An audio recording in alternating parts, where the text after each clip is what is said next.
brother-in-law's girlfriend disregarded my allergy twice. He said, "Don't make a scene." The first time sent me to the ER. The second time nearly broke me. But the worst part? My husband told me I was overreacting. They called it a family gathering. For me, it was a warning ignored. This time, I didn't stay quiet. I wish I could say I was surprised. But deep down I knew. They never really took it seriously. My allergy, my boundaries, my safety. The first time, I gave them the benefit of the doubt. I told myself, maybe she forgot. I nearly died that day. Still, I stayed quiet. But when I found that half-empty container in the trash, after everything she knew, and he looked at me and said, "Don't make a scene," something inside me cracked. This wasn't just about food. It was about respect. And I realized I was the only one in that house fighting for me. So I did. Quietly. Precisely. And all the way through. I wasn't always this tense around family gatherings. Back when I first met my husband's side of the family, I tried to see the best in everyone. His older brother, Thomas, was the golden child, always confident, charming, the one everyone else circled around. When he brought his new girlfriend, Lily, to the annual holiday dinner 2 years ago, she fit right in. A little too well, actually. She was loud, pretty, full of stories, and had this way of dominating a room without ever seeming aggressive. Everyone adored her. And I smiled. I made conversation. I gave her the benefit of the doubt even when she didn't ask what was in the food I made, even when she brought her own casserole with no label and said, "Don't worry, it's just creamy mushroom soup. Totally fine. I have a severe dairy allergy. Not it makes me feel sick, but I will go into anaphylactic shock and end up in the ER kind of allergy. My lips swell. My throat closes. My hands tremble. I carry 2 EpiPens on me at all times. My husband knows this. My in-laws know this. Hell, we've even had to leave a wedding early once because someone unknowingly put Parmesan into a salad. From the start of our relationship, we made it clear, no dairy in our home. Not by accident, not just a little, not only in my room. None. My husband and I have lived together for 4 years. Married for 2. And until Lily, no one in his family ever made that a problem. The first incident happened last spring. Thomas and Lily were staying at our house for a weekend while their apartment was being fumigated. Before they came, I asked my husband to remind them again, no dairy, not even in snacks. He assured me he did. But on the second day, while I was out running errands, Lily decided to cook. Not for me. Not for all of us. Just for her and Thomas. A creamy chicken Alfredo. She cleaned up after herself. Washed everything, wiped down the counters. But cross-contamination doesn't care how clean your kitchen looks. That night, I had dinner as usual. And within 30 minutes, my skin broke out in red hives. I couldn't breathe. I blacked out before the ambulance arrived. I woke up in the hospital with a pounding head and a nurse checking my oxygen levels. My husband was next to me, pale and angry, but not at me. He was angry with himself. And I think, in that moment, maybe he realized just how close it had come. Lily was apologetic. "I didn't realize it was that serious," she said. "I thought as long as you didn't eat it directly, it'd be okay." I wanted to scream. But instead, I just nodded, told her I appreciated the apology. And later that night, when it was just my husband and me, I asked him how he wanted to handle it. He asked me to let it go. "She didn't mean to," he said. "It was careless, yes, but not malicious." He looked so tired. And I was exhausted too. So I agreed. For his sake. For the peace. For the family. That was my mistake. Because when people show you they don't respect your boundaries, and you say nothing, they assume they never have to. 9 months passed. We avoided having Lily at our house. My husband still visited Thomas, but I stayed home. I thought that distance would keep things calm. But then came the next family event, my mother-in-law's 60th birthday. And to keep things fair, she asked that everyone be hosted at our house. And just like that, Lily was coming back. This time, I made no assumptions. We had a Zoom call before the trip. I listed out the rules again. No dairy. None. Not in your suitcase. Not in your snacks. Not even in a latte. She smiled, nodded, said she understood. Totally get it this time, she promised. I wanted to believe her. But deep down, I felt it. That edge. That tension in my chest. The kind of silence that warns you, you're not wrong. You're just being ignored. The day they arrived, everything looked fine. Thomas pulled up first, smiling like nothing had ever happened. Lily followed close behind, carrying a small overnight bag, a tote, and a box of pastries. I greeted them at the door, watched her set the box on the kitchen counter without asking. My chest tightened. My husband gave me a look, don't start, and helped Thomas with their things. I didn't say anything, not yet. The weekend went by quietly. Too quietly. She was polite. Overly so. Kept offering to help with dishes, to grab coffee for everyone. I didn't trust it. Then, on the second night, I took out the trash from the guest room. Something smelled off. I opened the bag and saw it, 2 crumpled candy wrappers and an empty Starbucks cup. Mocha cookie crumble, the label said. Made with whole milk. I just stood there, holding the trash bag, staring at that stupid cup like it had slapped me. After everything. After the hospital. The Zoom call. The promises. She brought dairy into my house. Again. My husband walked in as I was still holding the bag. He looked at the cup, then at me. I didn't have to say a word. He knew. I took a deep breath and said, "You need to talk to your brother." No. He hesitated. Maybe it was from earlier in the trip. Maybe she just forgot to throw it away. I cut him off. No. That drink is from today. It's still cold. He looked down. Didn't say anything, then nodded and walked out of the room. They had a conversation on the patio. I stayed inside. I didn't want to hear it. I didn't want another excuse.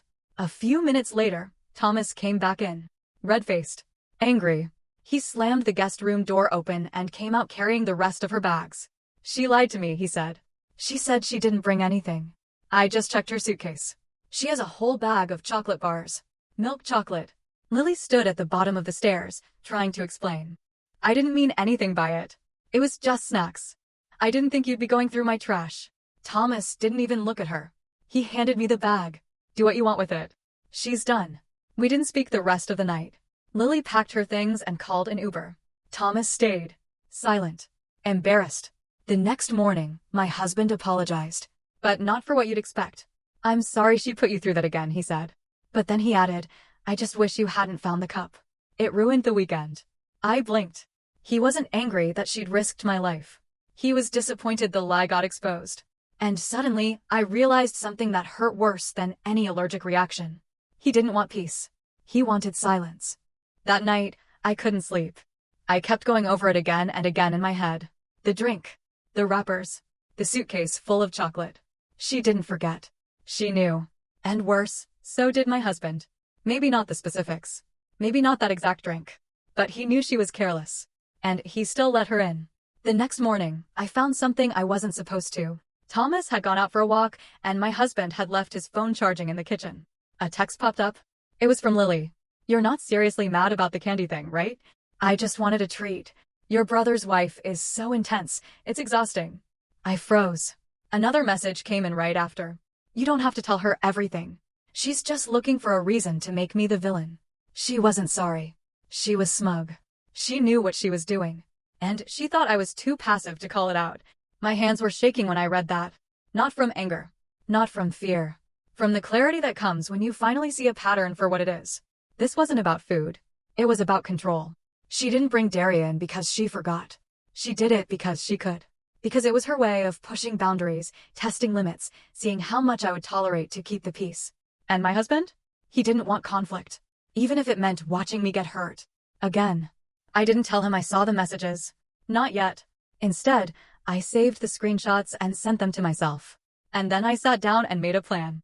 Because this wasn't going to be another quiet apology. This wasn't going to be brushed off as a misunderstanding. This time, I wasn't going to let them talk over me. This time, I was going to make it clear. You don't get to hurt people and then call it a misunderstanding. You don't get to dismiss someone's safety just because it's inconvenient. And you definitely don't get to lie to my face and expect me to smile through it. I didn't confront anyone that morning. No dramatic speech. No accusations across the table.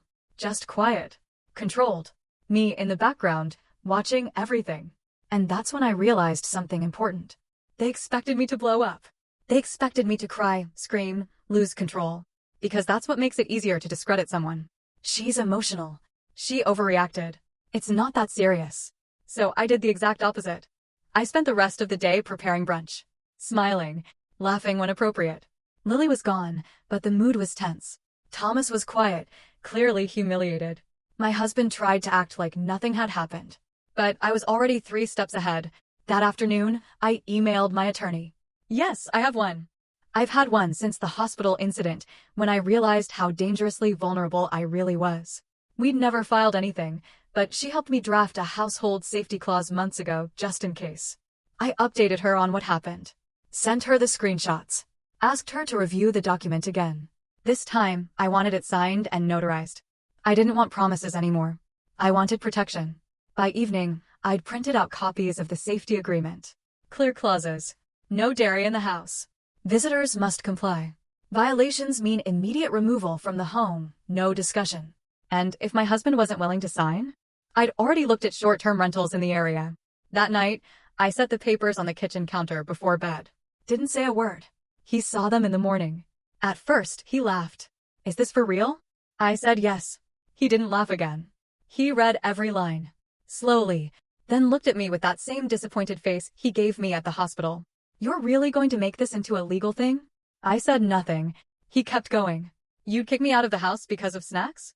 And that's when I lost whatever was left of the fragile sympathy I'd been holding on to. No, I said. Because I almost died. Because someone walked into my home, ignored my safety, and laughed about it afterward. Because you let her. Because you let them. He didn't respond. Just stared at the papers. I poured my coffee, grabbed my keys, and left for work like it was any other day. That evening, I got a text from Thomas. Hey, I know things got messy. I want to apologize again. I didn't know she was like that. I've ended things. It's done. It didn't feel like victory. Just relief. One less person pretending I was the problem. A few hours later, my husband signed the document. No apology. No acknowledgement. Just his signature at the bottom of the page. I filed it away. The next few days passed quietly. We didn't talk about what happened. We didn't talk much at all, actually. But silence didn't hurt anymore. It felt like clarity. I'd stopped asking for understanding. Stopped hoping someone would get it if I explained hard enough. From now on, I wasn't asking for permission to be safe. I was protecting myself, whether they liked it or not. The following weekend, my in-laws came over for dinner. It had been planned weeks in advance, part of my mother-in-law's early birthday celebration. Canceling it would have raised more eyebrows than I was ready for. So I hosted. But this time, I did it on my terms. I set the table, made a full dairy-free menu, posted the allergy notice on the fridge, where no one could ignore it. And just before everyone arrived, I placed a copy of the signed safety agreement in a slim black folder next to the wine glasses, clearly visible. Dinner started off politely. Small talk. Wine. Forced smiles. Lily wasn't there, of course. Thomas showed up alone. My husband sat at the other end of the table, mostly quiet. And then my mother-in-law asked, in that syrupy voice she saves for manipulation. So, have you and Lily talked since all the drama? I paused, took a sip of water, then smiled. No, I haven't. And I won't. She violated my health boundaries more than once, and I nearly ended up in the ER because of it. She blinked. I just meant. It seemed like a misunderstanding. That word again. Misunderstanding. I reached for the folder and slid it across the table. It wasn't. And I've made sure it doesn't happen again. Thomas opened it first. His eyes widened. My mother-in-law looked over his shoulder, squinting at the legalese. What is this? She asked. A formal agreement. Going forward, anyone who enters this home must follow the allergy protocol, including extended family, including guests, including Lily if she ever thinks about coming back. My husband shifted in his seat. He hadn't expected me to bring it out like this. You're being dramatic, my mother-in-law said, voice tight. No, I replied. I'm being safe. And I'm done pretending that my health is up for debate. Thomas cleared his throat. Honestly, I don't blame her. I didn't know about the messages. When I saw them, I ended it. For good. That was the first moment I felt the room shift. The power had changed hands. Not because I yelled. Not because I made a scene. But because I came in prepared. Calm. Sharp. Unapologetic. I saw my husband glance at me, something unreadable behind his eyes. Maybe guilt. Maybe respect. Maybe fear of what else I had in that folder. We finished dinner without another mention of Lily. But the silence wasn't strained. It was stunned. Like they all suddenly realized they couldn't push me around anymore. After they left, my husband closed the door behind them, turned to me and asked, "Was that really necessary?" I looked at him for a long second. "Yes," I said. And honestly, I should have done it sooner. Because this wasn't about a drink. Or a candy bar. Or one woman's ego. This was about whether or not my life mattered to the people who claimed to love me. And now, they knew where I stood. The next morning, I woke up before my husband. It was quiet. No guests. No family. No drama. Just me, a cup of coffee, and the soft hum of my own breathing. For the first time in months, the house felt like it belonged to me again. He came downstairs an hour later, eyes puffy, mouth flat. We didn't say much. Just the usual nod, the obligatory good morning. But something had changed. He knew it. I knew it. We spent the next few days going through the motions, work, meals, laundry. Nothing exploded. But nothing healed, either. And maybe that's what finally made it clear. We weren't partners. We were placeholders. He didn't fight me anymore, but not because he understood. Because he was tired. And me? I wasn't tired. I was done. There's a difference. A week later, I sat him down at the kitchen table. No folder this time. No dramatic lead-up. Just a sentence I had rehearsed 100 times in my head. I need space. Real space. Not just from your family. From you. He didn't argue. He didn't even look shocked. Maybe he saw it coming. Maybe he'd seen it for longer than I had. I moved into a short-term rental 2 days later. Took my EpiPens, my clothes, my plants. Left behind the house, the history, the quiet compromises I had been making for years. At first, it felt strange. Lonely, even. But then the loneliness faded. And what took its place was peace. Not loud. Not triumphant. Just steady. Warm. Like the volume in my life had finally been turned down to something I could live with. I got a dog. A rescue named Leo who follows me from room to room and always waits outside the bathroom door. I started cooking again, without fear. Without checking labels a dozen times out of paranoia. I slept through the night. And when I think back on everything Lily, the allergy, the trash bag, the silence, I don't feel angry anymore. I just feel certain. I don't need people to believe how serious something is, just because I say it is. I don't need their permission to feel unsafe. And I definitely don't need to stay anywhere I'm not protected, just to keep the peace. Part 8, the update, 550 words. It's been 5 months since I moved out. Most days feel light, easy, predictable in the best way. I wake up, walk Leo, water my plants, work in peace. No surprise texts. No walking on eggshells. No wondering who's about to cross my boundaries next. I haven't spoken to Lily. Not that she ever reached out. But 2 weeks ago, I heard about her, indirectly. Thomas called. I let it go to voicemail at first. But curiosity got the better of me, and I called him back. He sounded different. Not angry. Just tired. Worn thin in a way I recognized. I'm sorry, he said. For all of it. For defending her. For not seeing it sooner. I didn't say much. Just listened. Then he told me something I hadn't expected. Apparently, Lily tried to spin the story, again. After she left my house, she told people I had faked the allergy. That I was using it for attention. That Thomas had overreacted by breaking up with her. But then she pushed too far. Tried to manipulate another friend in their circle, one who actually had food allergies. This time, it backfired. Word got around. People started distancing themselves. Thomas said he realized something. Lily had never been sorry. She was just embarrassed. And when embarrassment didn't get her sympathy, she turned bitter. I stayed with her longer than I should have, he said. Because I was scared of starting over. But I see now being alone is better than being with someone who chips away at you. I let that sink in. He asked if I was doing okay. I told him I was. And I meant it. That night, after the call, I went through some old messages, screenshots I'd kept, maybe out of self-defense, maybe out of habit. And, for the first time, I deleted them. Not because I'd forgotten, but because I no longer needed proof. I had peace. A few days later, my husband, ex-husband now, sent me a short email. He said he understood. That he was sorry it took him so long. That he hoped I was doing well. I didn't reply. Not out of malice. Just closure. Some stories don't need a dramatic ending. They just need to stop quietly when you finally choose yourself. And if you're wondering whether it was worth it, walking away, it was. Because now, when someone crosses a line, I don't hesitate. When I feel unsafe, I don't explain. And when I sense someone's trying to shrink me into silence, I leave. No scene. No shouting. Just peace.